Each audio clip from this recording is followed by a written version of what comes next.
Hey there, it's Kim from Not Consumed, and I have one question for you today. Do your kids hate school? Or even just dislike it? Do they complain about school? If you're a homeschooler and your children hate school, dislike school, or it's just generally a battle every time, today's topic is for you. We're going to be talking about cultivating a lifestyle of learning. Basically, we're going to redefine that hatred. We're going to kick it to the curb. Goodbye, no more. We want to talk about how to love learning. So let me tell you where this all started. I have a good friend, Leslie, who called me last week and was talking to me about his son, Noah. Now, his son, Noah, is 5 years old. And for those of you who have little kids and those of you who have memory, which would not include me, right? I always joke that somewhere along the way I lost all of my memory as I had children. But for those of you who have the memory of those young children years ago when they were little kids have this natural desire to learn things. So as little kids do, Noah was just sitting at the dinner table or breakfast table, I don't know what meal it was, and just chatting with good old Dad. And he says, "Dad, where does the food go?" And so now you have to understand something about my friend Leslie. He is a former biology professor. So he launches into this discussion of the digestive system naturally. I mean, what parent wouldn't go straight into the digestive system? Discussion with their kids. Anyway, I would have probably too, but maybe not quite at the same level that my friend Leslie did. But so he explains, the esophagus and the stomach and the, intestines and stuff like that, and with his son. And then the next day, he was surprised that during playtime, his son drew an entire picture of the digestive system and explained it to Dad once again. And now, why was he calling me? Well, it wasn't just to tell me this exciting news about his son learning about the digestive system, because it wasn't that. His question to me was one that made me think literally for an entire week, and is the whole reason we're talking about this today. And what his dad wanted to know was, how do I keep this? Like, how do I keep it strong? How do I help my children to love learning no matter what? How do I help them to enjoy the process and never let that go away? So, and he was asking me because he was thinking homeschooling is the choice that he and his family are going to be making. And he was wanting to use that as the vehicle to keeping that alive. And, homeschooling can go either way with this, because sometimes as homeschoolers, we get a little guilty and we start really making school miserable for our kids because we make it very school-like. We're going to talk about that in a minute. But, however, I was eager to encourage my friend Leslie that school can actually be not just school-like, but it can actually be something, the homeschooling can be the vehicle to help us to really enjoy this with our kids and to really cultivate that lifetime love of learning so that they enjoy knowing stuff and want to know more. So here's your 10 tips for today as to how to do that. So the first one is we have to redefine school, right? And I kind of alluded to this a minute ago, but if our definition of school is that we're going to sit down and we're going to be in a desk and we're going to have rulers, everything is going to be militant, and this is how we're going to do life, right? Every subject has to have a workbook and a textbook and a this and a that, and we're going to do that from age 5 until you graduate from high school. We're going to struggle to create that lifestyle of learning because we're confining it, we're restricting it, and we're making it a little boring too. Trust me, we are. So we're going to have to we're going to have to redefine this. We're going to have to say school is life. Life is school. And everything we do is learning. And it's wonderful Sometimes we get out a book and we write in it, and sometimes we don't. And both of those things are still learning. This is one thing I really want to encourage homeschoolers on, because I did a poll this morning in our homeschool group, our Facebook group, and I asked when people were going to be finished with school this year. And it was kind of a trick question, so forgive me if you're in that group.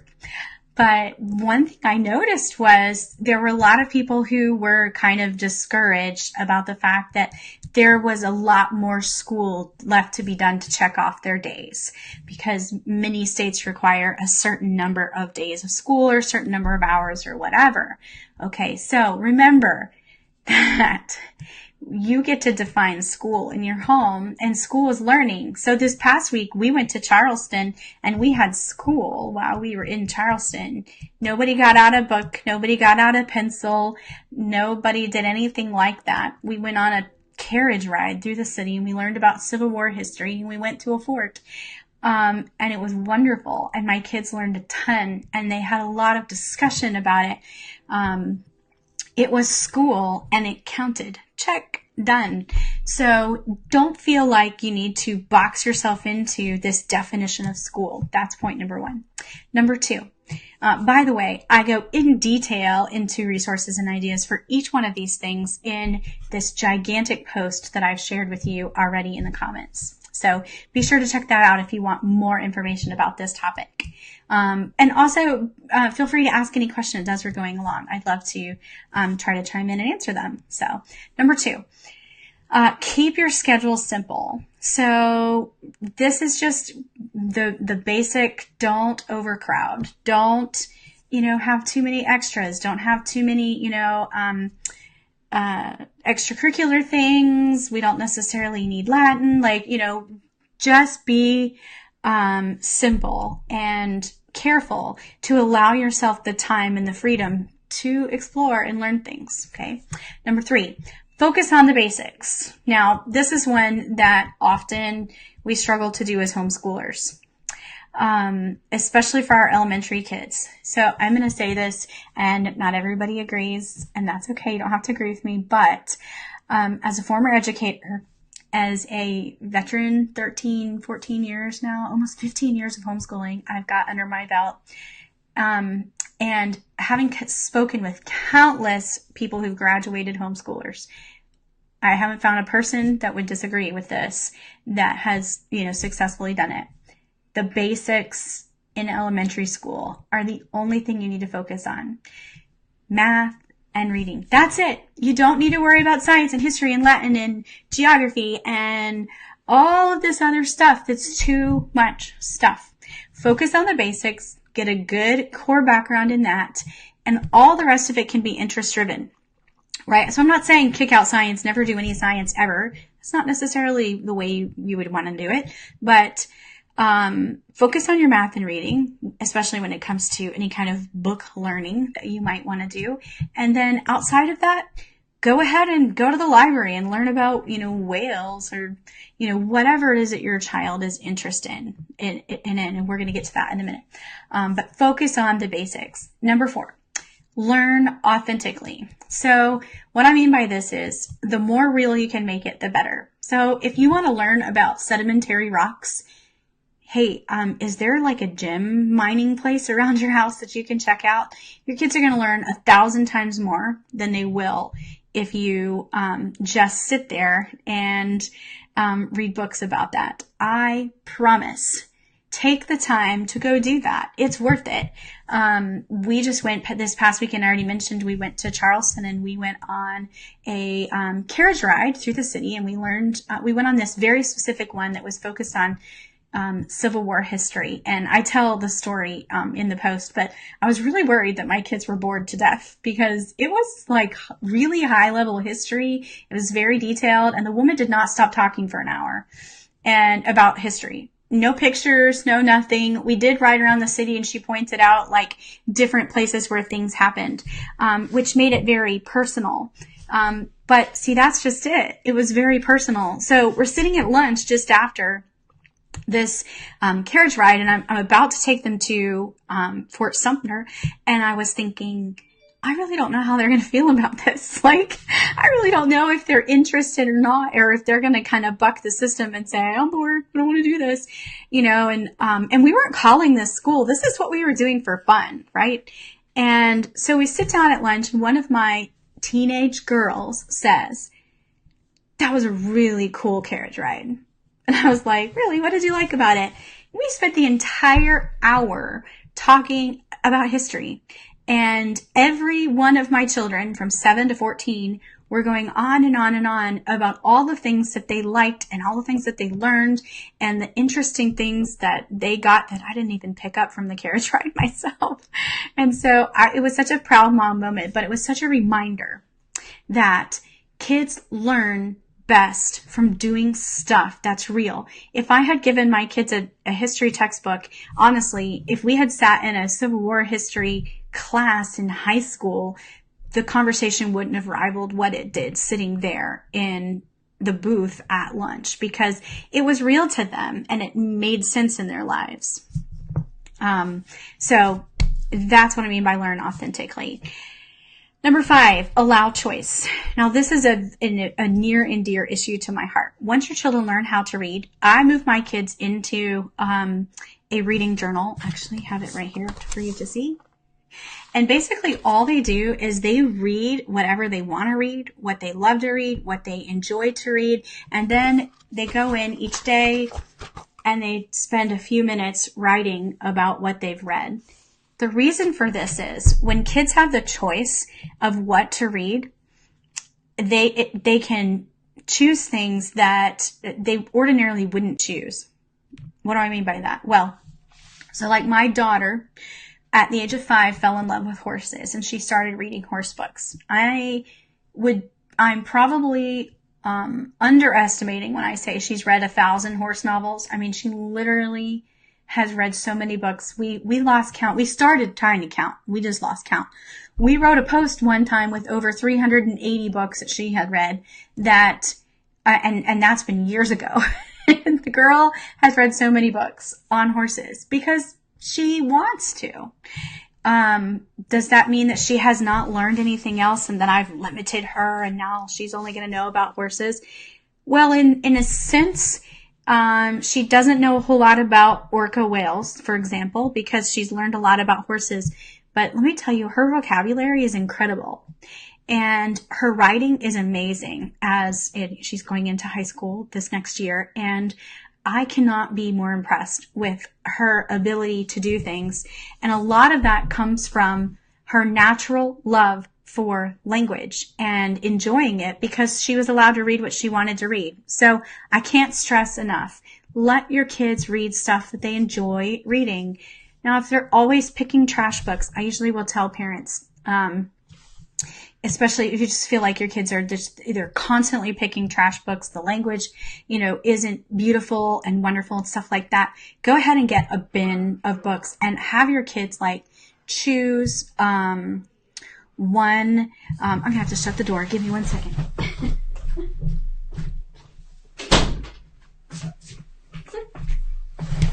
Forgot my kids were coming home. Let your kids choose 2 of their own books and maybe you choose one after that. So they get a 2-to-1 kind of ratio. That way they're choosing mostly and you're only choosing sometimes, or some system like that would work. Especially if it's if it's a picture book, type system, something like that. But anyway, allow them choice so that they can enjoy those things. All of my kids enjoy reading different things. Some of them enjoy fiction. Some of them enjoy nonfiction. Most of them will read both. It really just depends on their mood. My daughter will read fiction horse books and nonfiction horse books. She has read college level, equestrian, veterinary science books on horses. I swear it's crazy, but she loves it. It's very fascinating to her and I'm glad it is. All right. Number 5. We already did number 5. Number 6, learn things that matter. So this is just something that I think we forget to do sometimes, but there are a lot of things that matter in life, and there are a lot of things that really don't matter in life. That kind of goes back to that, when you were in algebra and you're like, why is this ever going to matter to me? What am I ever going to use this for? Like, okay, that's kind of a fair question. So learn things that matter. Learn things that make a difference in your life. We love reading missionary stories for that reason, because their lives mattered. Like, there were things that happened in their lives, and there are things that apply to us, and they're really cool. Another example would be if you're pregnant, your family's about to have a baby, or your family's moving to another place, or you're going on a special vacation. Learn about those things. Like, learn about the body, learn human anatomy, learn about, the reproductive cycle of animals, anything like that that's related to what matters in your family and your family life is creating that lifestyle of learning, that natural curiosity for wanting to know something. We went to the Grand Canyon many years ago, and we made like these awesome lap books, and we studied, and it made the trip so cool because we had all of this information and knowledge, and my kids were really little at the time. I think maybe first and second grade. My oldest were like first and second grade. So it was really early on. But anyway, learning those things that are meaningful in the moment will make a difference. Just like the Civil War trip. Like, if we had, sat down to talk about Civil War some other time, my kids would have been like, I don't really care about this. I don't really know about that. The facts wouldn't have changed, like the things that they were learning in that moment, and it wouldn't have changed. But when they were sitting there staring at the house and looking at the church steeples to see if they could see where the cannonballs had been shot in and covered up and stuff like that, like that was really cool, and it mattered in the moment to hear about that. And then they wanted to know more, you see. All right. Number 7, keep tests at a minimum. So this constant testing our kids stuff is silly. Have conversations with your kids, learn and discuss together. Instead of quizzing them, well, how do you know this and what do you know? Say, tell me how this happens or something like that. Have a discussion. Literally sit there like my friend Leslie did with his 5-year-old and 2-year-old at dinner and talk about the digestive system. That's a test in a sense, but it's real. It's practical. It makes sense to kids. Number 8, know your purpose. So back to that whole, why do we need to know this algebra thing? There is a purpose for school and learning. Do your kids know what it is? In our family, that purpose is to know God, and out of our knowledge of God, to be able to share Him with others, right? That's our entire purpose for existing. So if that's my entire purpose for existing, then I have to think, what does education have to do with that, right? Well, if I want to know God, I'm going to have to learn how to read. And that's one of the things I tell my kids very early on. If you want to know God, you have to read the Bible. If you want to read the Bible, you're going to have to learn how to read. That's just plain and simple. If you want to know God, you have to know math. It is a part of the system. Why? Well, let's see. First of all, we have to actually understand the numbers and the systems and the things that are important in the Bible. We have to be able to read the numbers in the Bible, right? But it goes beyond that, because we have to live here in this life as Christians, as examples, as good stewards. If we don't know money, we don't know math, we don't know numbers, we don't know those things, we can't do that. Now, beyond that, so that's the simple way. That's the simple reason of why we have to educate ourselves and why we have to know things. We want to be articulate enough to share. We want to be, wise enough that people would want to listen to us. And that comes with being educated and learning things, right? But then the second part of that would be, what if God is calling, me to be, probably not me at this point in my life, but what if He's calling you or your children to be a medical missionary, right? Well, if that is the case, they're going to need medical training. Well, they have to get certain math classes and complete certain things in order to get to that stage.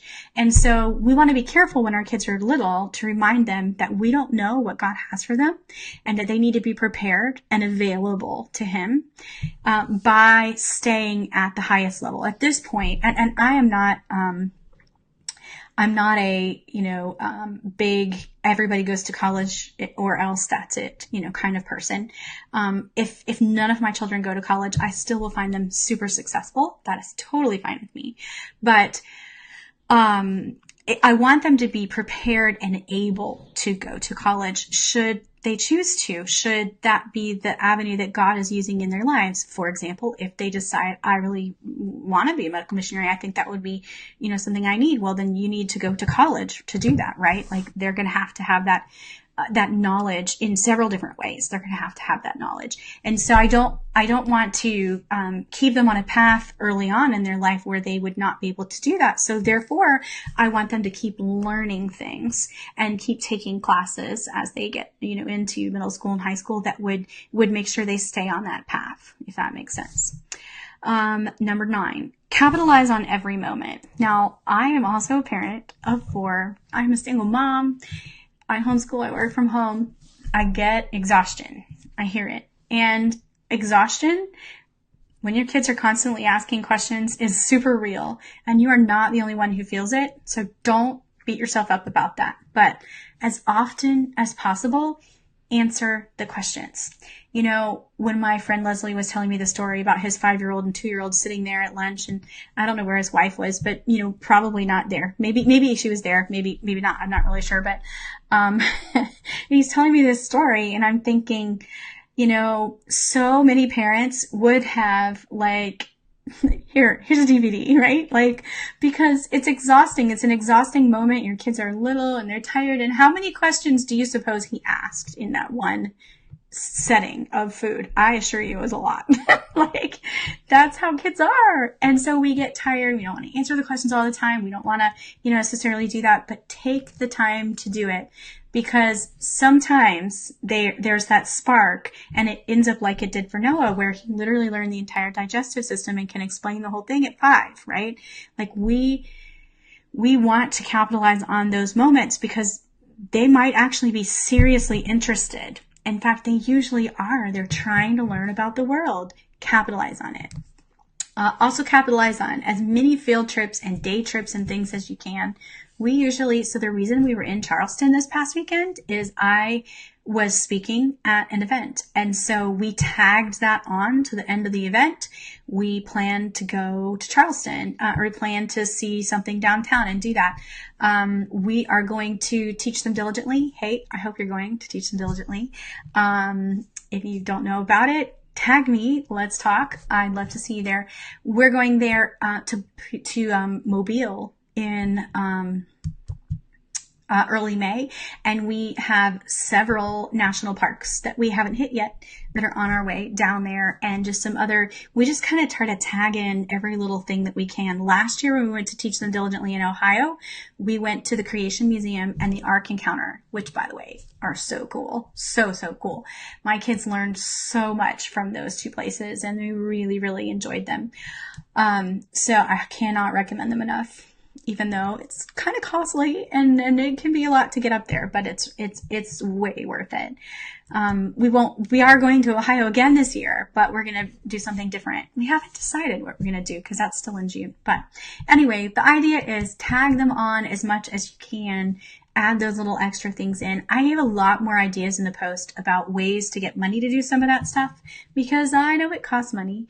And again, I'm a single mom and I work from home, so I get the tight money thing, but it is worth it. I promise. All right. Number 10. This might be the one that's causing the most trouble. So don't think that because it's number 10 that it's doesn't really matter. I saved the best for last, maybe. I don't know. Not necessarily, but it's an important one. Number 10 is keep your attitude in check. Your attitude.